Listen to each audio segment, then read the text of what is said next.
The biggest breakthroughs usually spend years disguised as failures. Ethan Walker heard those words from an old engineer when he was 23 years old.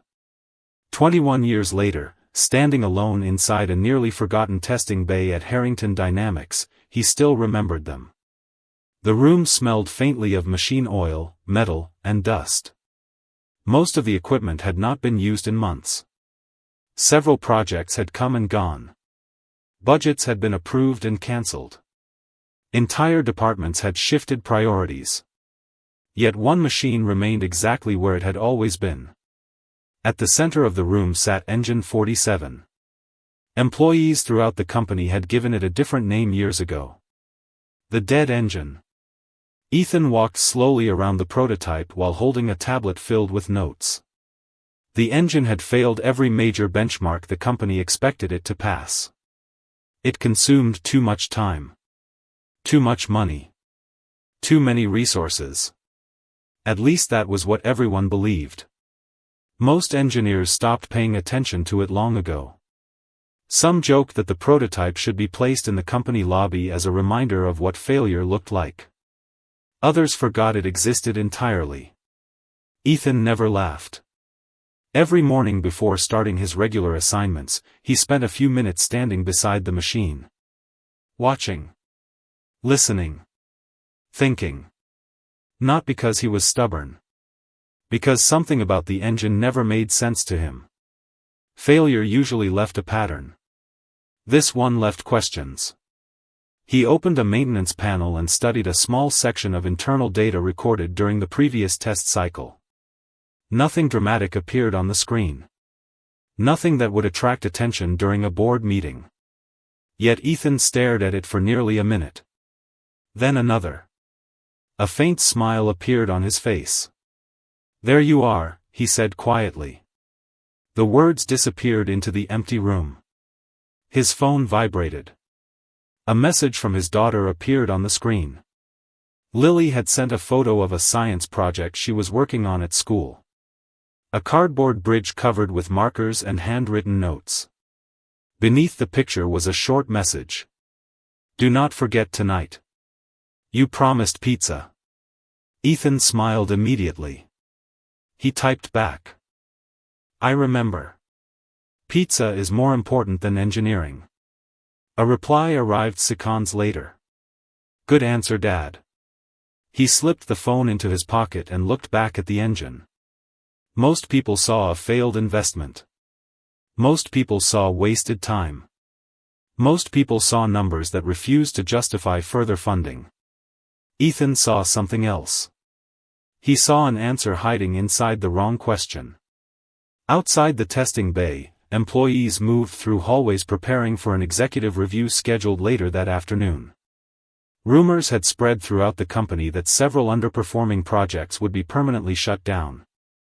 Nobody expected Engine 47 to survive another review. Nobody except Ethan. He placed a hand lightly against the cold metal housing and looked toward the diagnostic monitor one final time.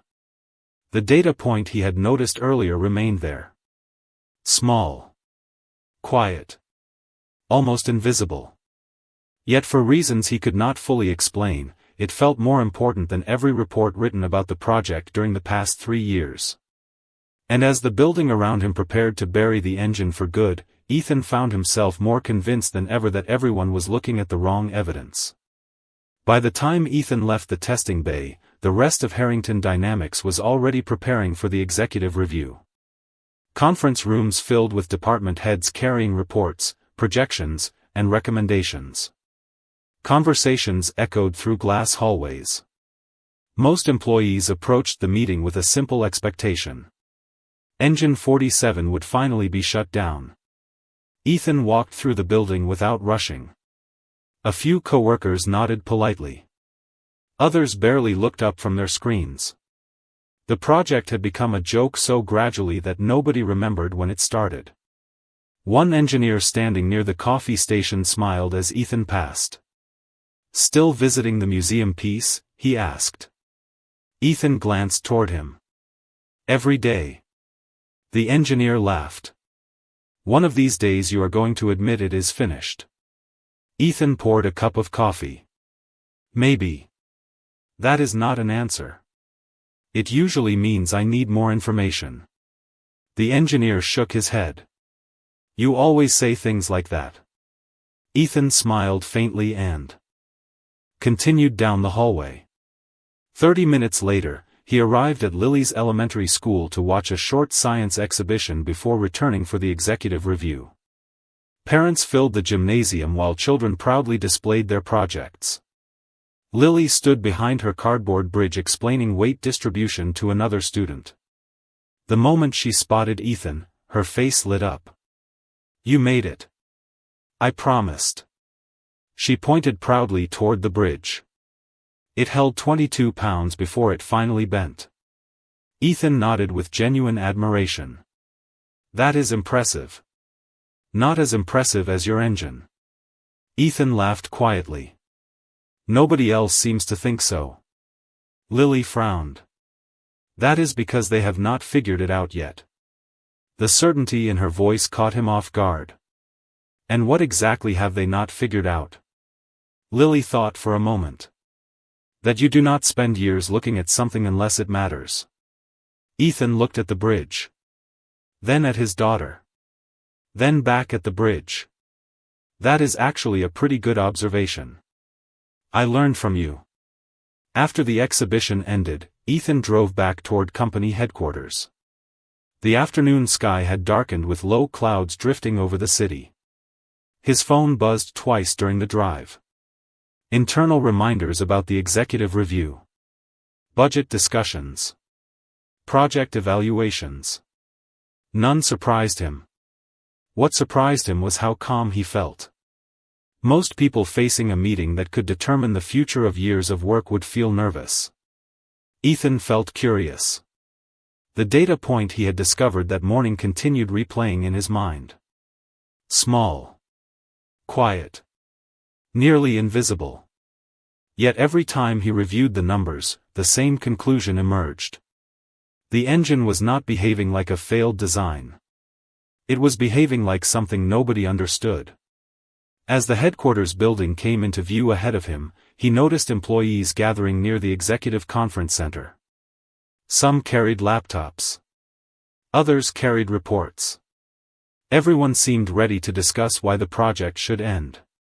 Ethan parked his truck and looked briefly at a photograph taped near the dashboard.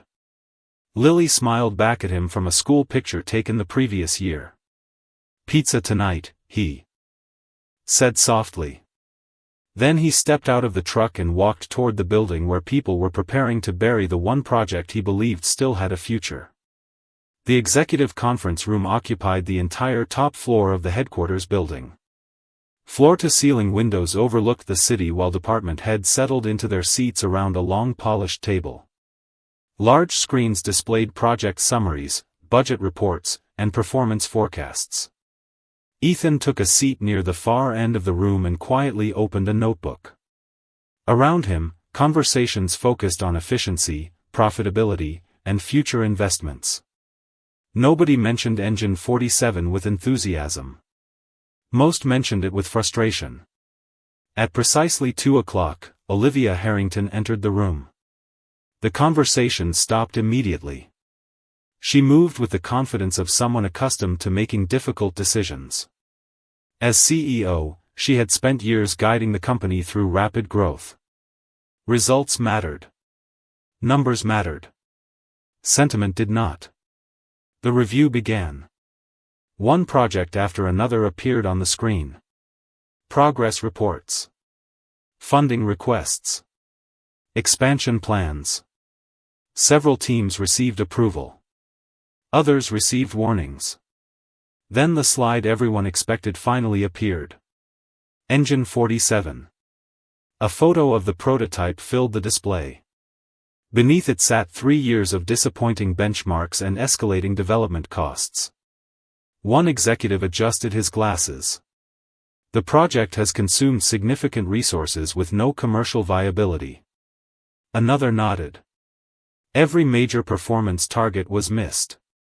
A third added, the recommendation is immediate termination. Around the table, heads nodded. Ethan remained silent. Olivia looked toward him. You have been the primary advocate for this project. Every eye in the room shifted in his direction. Ethan closed his notebook. I have. Then explain why it should continue. The question sounded straightforward. The atmosphere around it was not. Ethan looked toward the screen. Because the data is incomplete. Several executives exchanged tired expressions. One leaned back in his chair. We have 3 years of data. We have 3 years of observations, Ethan replied calmly. That is not the same thing. Another executive sighed. Here we go again. Olivia watched him carefully. What exactly are we missing? Ethan considered the question. We are measuring outcomes without understanding causes. Meaning? Ethan glanced toward the performance charts. Everyone assumes the engine is failing because it cannot achieve the expected benchmarks. It cannot, someone interrupted. That is a fact. Ethan nodded. Yes. But nobody has successfully explained why. The room grew quieter. Not convinced. Just listening. Ethan continued. Every failed system leaves a pattern. This one leaves contradictions. One executive shook his head. You have been saying that for over a year. Because the contradictions are still there. Olivia folded her hands on the table. And you believe those contradictions prove the project has value? I believe they prove we are asking the wrong question. Several executives looked openly frustrated now. To them, it sounded like another defense of a project that should have ended long ago. Yet Ethan's voice never changed. No emotion. No desperation. Just certainty. Olivia studied him for several seconds. Then she looked toward the financial projections on the screen. The room waited. Somewhere beneath the numbers, the budgets, and the recommendations, 2 completely different conclusions were preparing to collide. And for the first time that afternoon, Ethan realized he might be the only person in the building who still believed the engine's real story had not even begun. The room remained quiet after Ethan finished speaking. Outside the windows, dark clouds drifted across the skyline, casting long shadows over the city below. Inside the conference room, the mood had shifted from routine review to open skepticism. One executive leaned forward and tapped a finger against the table. 3 years, he said. 3 years of delays, missed targets, and additional funding requests. Another executive nodded. At some point persistence becomes denial. Several people murmured in agreement. Ethan listened without reacting. He had heard versions of the same argument dozens of times. Olivia glanced at the financial report. Displayed on the screen. The numbers were difficult to defend. Development costs continued climbing while measurable results remained disappointing. Investors expected answers. The board expected discipline. Emotions could not be part of the equation. How much additional time are you requesting? She asked. Ethan looked toward the performance charts. 60 days. A few people laughed quietly. One executive actually shook his head in disbelief. 60 more days for a project that should have ended last year? Ethan remained calm. 60 days to verify a theory. A theory that nobody else supports, another executive replied. A theory nobody else has tested, Ethan corrected. The distinction did not help. Olivia folded her arms. What exactly are you expecting to find? For the first time, Ethan hesitated. Not because he lacked confidence. Because he lacked proof. The data point he had discovered that morning was important. He could feel it. Yet feelings carried little weight inside executive boardrooms. I am expecting to find the reason the engine keeps behaving inconsistently, he said. That answer already exists, one executive interrupted. The design failed. Then why does it occasionally exceed expected performance thresholds? Ethan asked. The room became still. Several people exchanged looks. They all knew those anomalies existed. They had simply dismissed them as errors. Ethan continued. Every time the engine performs beyond expectations, we assume the data is wrong. Because it contradicts everything else, someone replied. Ethan nodded. Exactly. The executive sounded satisfied. Ethan was not. But what if the contradiction is the clue? Nobody answered. Olivia stared at him for several seconds. Then she looked toward the board members surrounding the table. The decision had already begun forming. She could see it in their expressions. They were tired of uncertainty. Tired of spending money. Tired of hearing explanations that could not yet be proven. Finally she closed the report in front of her. The company cannot continue funding a project based on possibilities. Ethan lowered his eyes briefly. He had expected those words. I understand. Olivia's voice remained professional. Effective immediately, all work related to the engine is terminated. The room relaxed slightly. The decision felt inevitable. Then Olivia added one final sentence. And because you continued allocating time and resources after repeated directives to move on, your employment with Harrington Dynamics is terminated as well. Complete silence followed. No one moved. No one spoke. Ethan simply sat there for a moment, looking at the closed report in front of him. Then he nodded once. Not angry. Not shocked. Just quiet. Across the room, several executives avoided eye contact. Others appeared relieved. Olivia watched him carefully, waiting for an argument. Waiting for frustration. Waiting for something.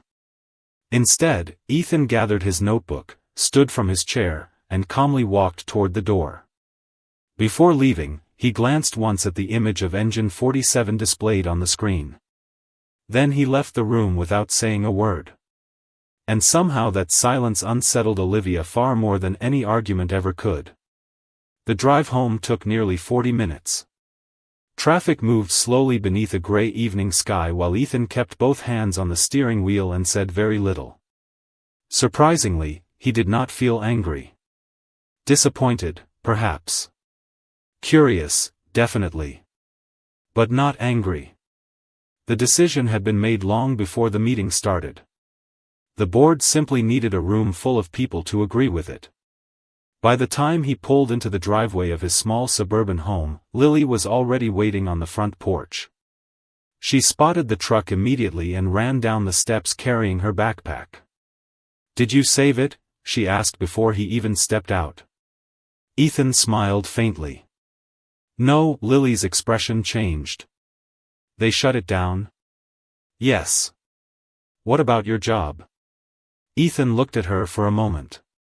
Children always seem to know which question mattered most. That changed too.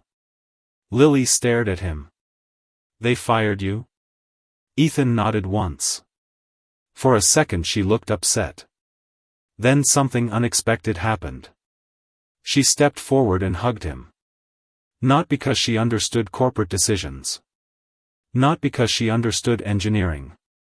Because she understood her father. "They are wrong," she said quietly. Ethan placed a hand gently on her shoulder. "Maybe." Lily immediately stepped back.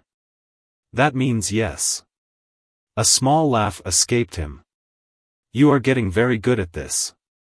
Later that evening, after pizza boxes covered the kitchen table and homework had been finished, Ethan carried several storage containers into the garage behind the house. The space was modest. A workbench stood against one wall. Shelves held tools collected over decades. In the corner sat something wrapped beneath a protective cover. Lily appeared in the doorway. "Is that it?" Ethan nodded. Together they pulled away the cover. Beneath it rested a smaller development version of Engine 47. Not the company's primary prototype. A personal research unit he had legally built and maintained using his own notes and approved duplicate components over the years. Lily looked at it with fascination. You brought work home. Years ago. Because you thought they would shut it down someday? Ethan considered the question. Because I thought someday I might need time to think without meetings. Lily nodded as if that made perfect sense. Ethan opened a notebook and placed it on the workbench. Hundreds of handwritten pages filled the binder. Observations. Test results. Questions. The same questions nobody at the company wanted to ask anymore. As Lily flipped through the pages, a folded sheet slipped free and landed on the floor. Ethan picked it up. The paper contained the unusual readings he had discovered earlier that morning. The tiny inconsistency hidden inside years of failed testing. He studied it again beneath the garage light. Then he looked toward the engine. For several long seconds, neither moved. Finally Lily broke the silence. You are making that face again. Ethan smiled. What face? The face that means you found something important. He looked down at the paper one more time. Then toward the engine. Then back toward the paper. The numbers still refused to fit the accepted explanation. And for the first time since leaving the company, a new possibility entered his mind. What if the engine had never been failing at all? What if everyone, including him, had been measuring the wrong thing from the very beginning? The garage became Ethan's laboratory after that night. Every evening after dinner, once Lily finished her homework, the two of them spent hours surrounded by notebooks, diagnostic equipment, and years of unanswered questions. The world outside continued moving forward. Harrington Dynamics shifted resources to new projects. Executives celebrated budget reductions. Engineers moved on to different assignments. Nobody talked about Engine 47 anymore. Inside the garage, however, the project refused to die. 3 weeks passed. Then 4. Ethan reviewed test data line by line. He compared performance cycles. He re-examined assumptions he had accepted years earlier. More than once he discovered mistakes in his own reasoning. Each time he crossed out a theory and started over. Lily often sat nearby working on school projects while occasionally looking up from her desk. Anything? She would ask. Most nights Ethan gave the same answer. Not yet. One Friday evening, nearly 6 weeks after leaving the company, something changed. Ethan sat alone at the workbench studying a sequence of performance readings while rain tapped softly against the garage roof.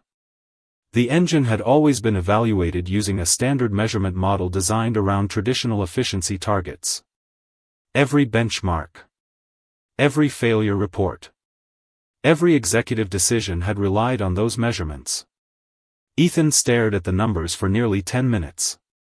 Then he reached for another notebook. Then another. Slowly he began comparing data collected from different testing environments over 3 years. The same unusual pattern appeared again. And again. And again. His eyes narrowed. No, he whispered. The possibility seemed almost ridiculous. Yet the more he checked, the stronger it became. The engine was not failing to achieve the expected benchmarks. The benchmarks themselves were measuring the wrong output characteristics. The room suddenly felt very quiet. Ethan stood and walked toward the prototype. His heartbeat had not increased. His breathing had not changed. Yet something inside him knew he was standing near the answer he had spent years searching for. Lily appeared. In the doorway carrying a glass of lemonade. You are making the face. Ethan smiled faintly. Which face? The important face. He laughed softly. I think I found something. Lily's eyes widened. Really? Ethan nodded. Maybe. Dad. Okay. More than maybe. She placed the lemonade on the workbench and walked closer. "What did you find?" Ethan looked at the engine. "I think everyone was asking the machine to prove the wrong thing." Lily considered that. "Like when somebody grades a fish on climbing a tree?" Ethan stared at her. "Where did you hear that?" "School." Ethan smiled. "That is surprisingly close." The next several days became a blur of calculations, simulations, and validation tests. Every result pointed in the same direction. The strange inconsistencies that everyone dismissed as errors were not errors at all. They were clues. Evidence. Signals revealing a capability nobody had recognized. Late Sunday night, a final simulation completed on Ethan's computer. The results appeared on the screen. He read them once. Then twice. Then a third time. For several seconds he simply sat there. Lily, half asleep on a nearby chair, opened one eye. "Good news?" Ethan looked at the numbers again. The projected performance exceeded every target the industry considered realistic. Not by a little. By enough to force people to question everything they thought they knew about the engine. He slowly closed the laptop. "I think," he said quietly, "the engine just told us its real story." 3 days later, Ethan stood outside a private performance testing facility nearly 60 miles from the city. The morning air felt cool and still. Beyond the observation windows, engineers prepared a controlled validation session designed to evaluate advanced propulsion systems under independent conditions. Ethan had not arrived looking for recognition. He had arrived looking for an answer. The revised analysis from his garage had revealed something extraordinary, but simulations were still simulations. Reality had the final vote. Inside the testing center, technicians connected monitoring equipment while reviewing the specifications Ethan submitted. Most had never heard of engine. 47, a few recognized the project name and quietly exchanged puzzled looks. One technician glanced over the paperwork. "This is the engine everybody gave up on?" Ethan smiled faintly. "Something like that." The technician looked back at the numbers. "These projections seem ambitious." "That is one word for it." Nearby, Lily sat in a waiting area with a notebook on her lap. She had insisted on coming. Ethan was glad she did. Throughout the entire journey, she had been the only person who never questioned whether the project deserved another chance. An hour later, the test began. Through the glass observation wall, Ethan watched technicians initiate the first performance cycle. Monitors illuminated across the room. Data streams appeared. Temperatures stabilized. Pressure readings remained within expected limits. Nothing dramatic happened. At least not at first. Several engineers observed quietly while documenting results. Then one of them frowned. He looked closer at his display. Another engineer did the same. A third technician called for verification. Ethan remained completely still. The first unusual result appeared. Then another. Then several more. Performance metrics climbed beyond the thresholds everyone expected. Not by small margins. By numbers significant enough to force immediate retesting. The lead engineer requested a second validation cycle. Nobody wanted to trust the initial results. The equipment was recalibrated.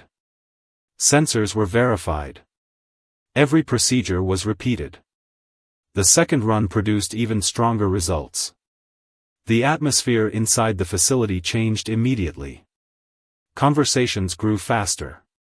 Engineers gathered around displays. Supervisors reviewed live measurements. Someone requested additional monitoring systems. Another requested independent confirmation from a secondary data source. Ethan simply watched. Lily looked up from across the room. "Is that good?" Ethan nodded once. "Very." During the third cycle, the room fell silent. Every display confirmed the same conclusion. The engine was not merely performing well. It was establishing numbers nobody expected from its architecture. Years of assumptions began collapsing in real time.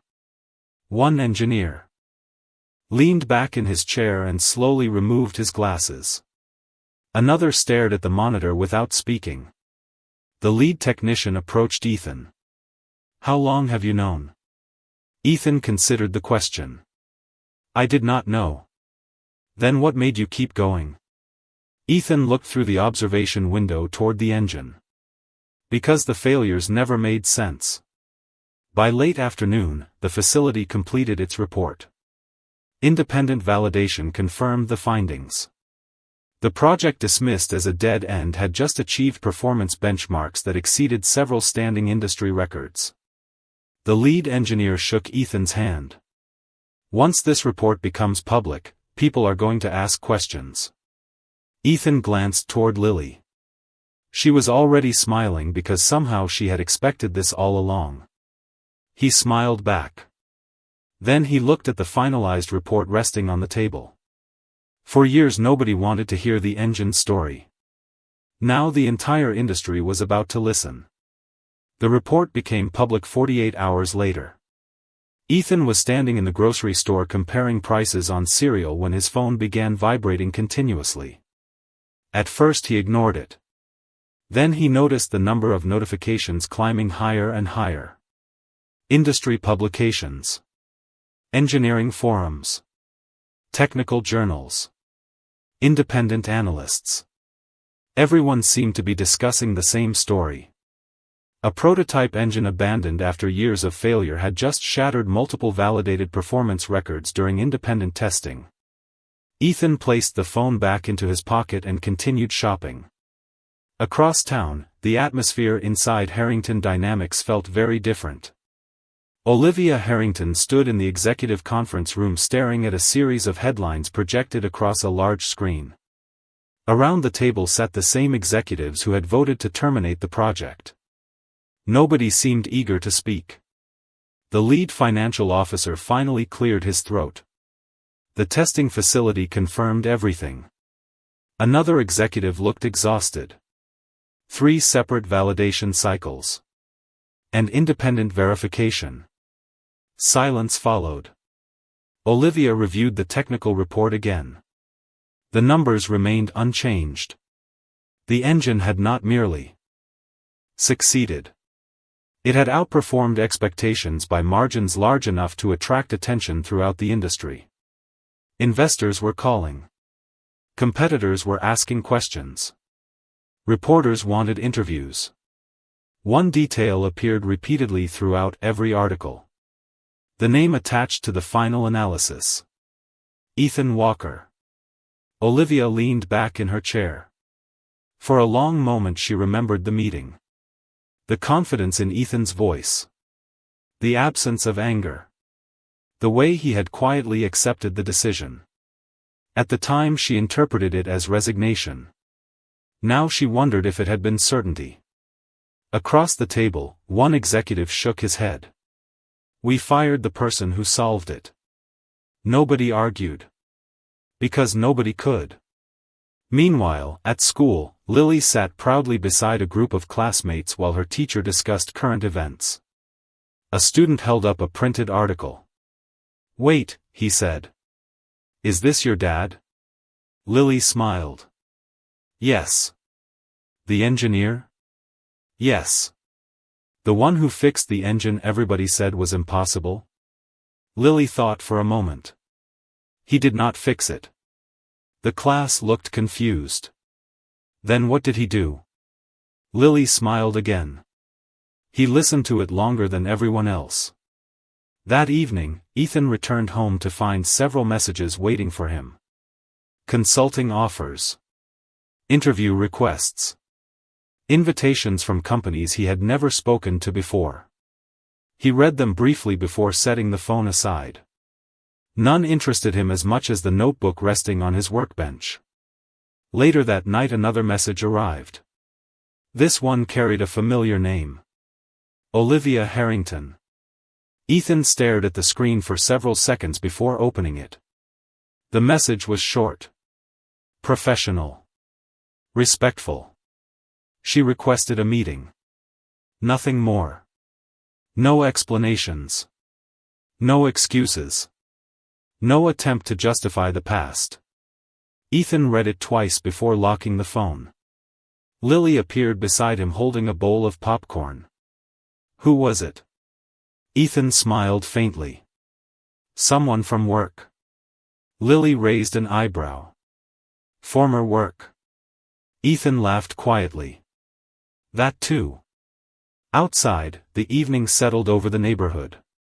Inside the garage, the engine rested beneath bright overhead lights. For years people had called it a failure. Now those same people were trying to understand it. Ethan looked toward the machine one more time. The strange part was that proving everyone wrong brought him far less satisfaction than finally understanding why the engine had been right all along. 2 days later, Ethan parked his truck outside a quiet restaurant overlooking the river. The meeting location had been Olivia's suggestion. Neutral ground. No conference rooms. No executives. No presentations. Just a conversation. When he entered, she was already seated near a window. For a moment neither spoke.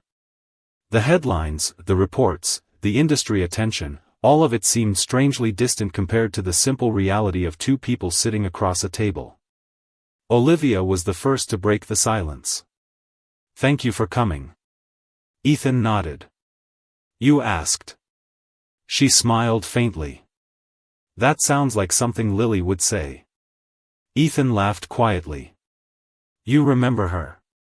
She was difficult to forget. For a few moments they discussed ordinary things. The testing results. Industry reactions. The attention surrounding the engine. Eventually Olivia placed a folder on the table. I am going to be direct. Ethan glanced at it but did not open it. I assumed you would.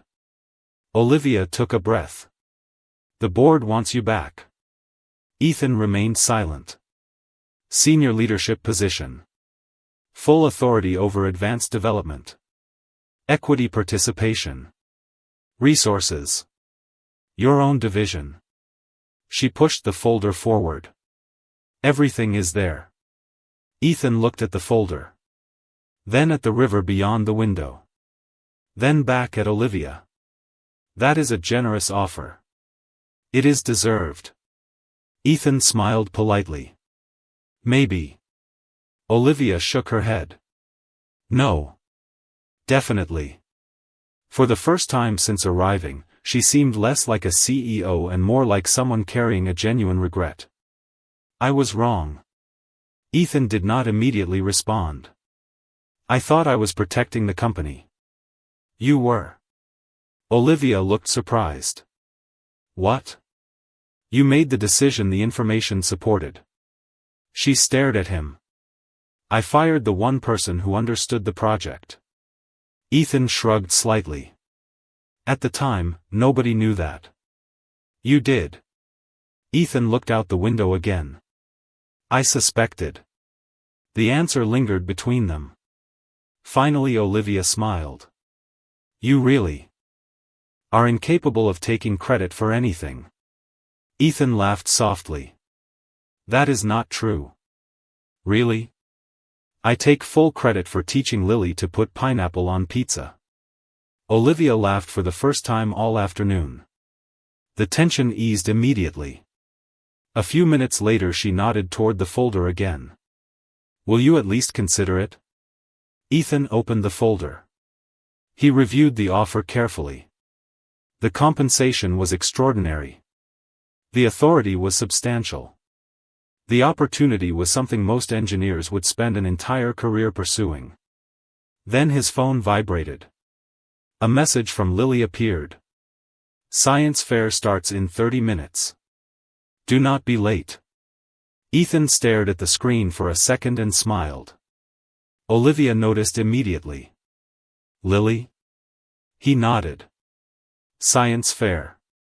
Olivia leaned back and quietly understood the answer before he spoke it. Ethan closed the folder and slid it gently across the table. I appreciate the offer. But? For years I thought success meant proving the engine worked. He paused. Turns out success was having someone who believed in it when nobody else did. Olivia followed his gaze toward the phone. Then she nodded slowly. She is lucky. Ethan smiled. So am I. 20 minutes later he left the restaurant and drove directly to the school auditorium. From the front row he watched Lily proudly explain her latest project. She spotted him immediately and smiled. That smile felt more valuable than every headline, every record, and every offer he had received.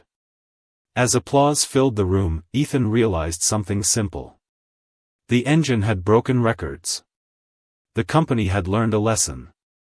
The industry had discovered the truth. But the achievement that mattered most had been sitting beside him all along. And for the first time in a very long time, he felt completely certain he was exactly where he belonged.